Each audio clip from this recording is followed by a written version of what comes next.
Phone tapping కేసులో సంచలనమైన విషయాలు బయటపడుతున్నాయి. Intelligence లో అడిషనల్ ఎస్పీలుగా పనిచేసిన భుజంగరావు, తిరుపతన్న వాంగ్మూలంలో కీలకమైన అంశాలు వెల్లడయ్యాయి.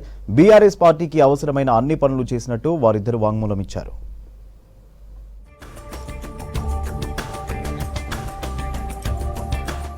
ఫోన్ ట్యాపింగ్ కేసులో సంచలన విషయాలు బయటకొస్తున్నాయి. ట్యాపింగ్ వ్యవహారంలో అదనపు ఎస్పీ తిరుపతన్న కీలకంగా వ్యవహరించినట్లు గుర్తించారు అధికారులు.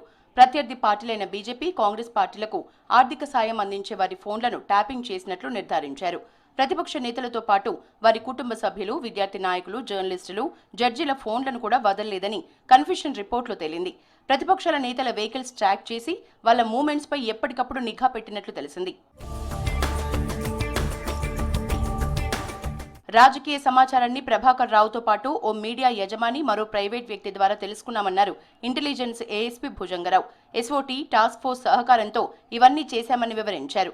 ఎలాగైనా మూడోసారి గులాబీ పార్టీని అధికారంలోకి తెచ్చేందుకు ప్రణాళిక సిద్ధం చేశామన్నారు. 2 ప్రైవేటు హాస్పిటల్స్ నుంచి భారీగా డబ్బుల్ని తరలించామని వాంగ్మూలంలో తెలిపాడు భుజంగరావు. కార్పొరేట్ కంపెనీలు, ప్రముఖులు, వ్యాపారవేత్తల వివాదాల్ని బీఆర్ఎస్ ముఖ్య నేతల సూచనలతో పరిష్కరించామని చెప్పారు భుజంగరావు. రియల్టర్ సంధ్యా శ్రీధర్రావు నుంచి 13 కోట్ల రూపాయల విలువైన ఎలక్టోరల్ బాండ్స్ కొనేలా చేశామని వాంగ్మూలంలో తెలిపాడు భుజంగరావు.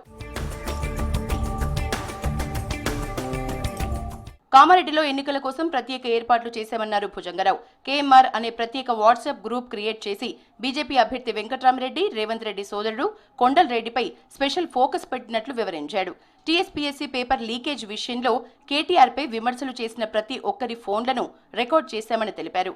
కేటీఆర్కు వ్యతిరేకంగా మాట్లాడిన వారి వివరాల్ని, పేర్లని, మొబైల్ నంబర్స్ మొత్తం ప్రొఫైల్ని ప్రణీత్ రావుకు అందించామన్నారు. ఇంటెలిజెన్స్ మాజీ డీఎస్పీ ప్రణీత్ రావు సహకారంతో ఫోన్లను ట్యాపింగ్ చేశామని చెప్పారు. మాదాపూర్ ఎస్ఓటీ నారాయణ సపోర్ట్తో మొత్తం ఆపరేషన్ చేశామని తెలిపాడు భుజంగరావు.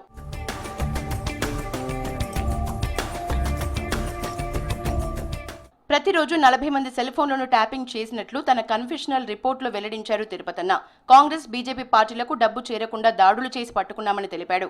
డబ్బుల్ని పట్టుకునేందుకు ప్రత్యేక టీంని ఏర్పాటు చేసుకుని ఆపరేషన్ నిర్వహించామన్నారు.